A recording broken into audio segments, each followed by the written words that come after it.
அங்கே ஓய்வுக்கு போய் தங்கி இருக்கிறேன். திடீர்னு நடிச்சாமத்தில் வந்து ஒரு 500 லாரியில் போலீஸ் சுற்றி என்னை பெரிய புளியை பிடிக்கிற மாதிரி பிடிச்சி தூக்கிட்டு போய் கண்ணையெல்லாம் கட்டி கொண்டு போய் இருட்டுக்குள்ளே விட்டு திடீர்னு ஒரு வீட்டுக்குள்ளே ஒரு உதவு விழுந்துச்சு. அவ்வளோதான் தெரியும். செயலுக்குள்ளே இருக்கிறோம். தண்ணியில் அவ்வளோ தண்ணியில் கிடக்கிறேன். 3 நாள் ஆச்சு. என்னை எங்கே கொண்டு போனாங்கன்னு கலைஞருக்கு யாரும் செய்தி அனுப்ப முடியல. அந்த நேரத்தில் திருமதி சுப்புலட்சுமி ஜெகதீசன் இதில் பேசிட்டு இருக்கிறாங்க கவுந்தப்பாடியில். நான் செய்தி சொல்ல முடியாத நிலைமை. இவனுக்கு எங்கே வச்சிருக்கானுங்கன்னே தெரியல, எந்த சிறையில் இருக்கிறேன்னு தெரியல.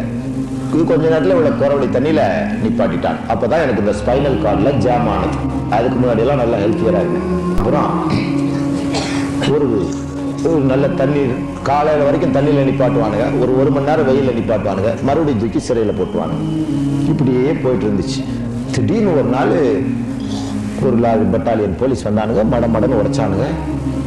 ஒரு ரூமை பிடிச்சி உடைச்சானுங்க. திடீர்னு வந்தானுங்க. வாங்கினானுங்க. ரொம்ப தாங்கினானுங்க. என்னடா இது, நேற்று வரைக்கும் தூக்கி போட்டு மிதிக்கிறேன், இன்னைக்கு என்னடா திடீர்னு கனிவை காட்டுறான்னு சொல்லிட்டு யோசனை பண்ணிட்டு நான் போய்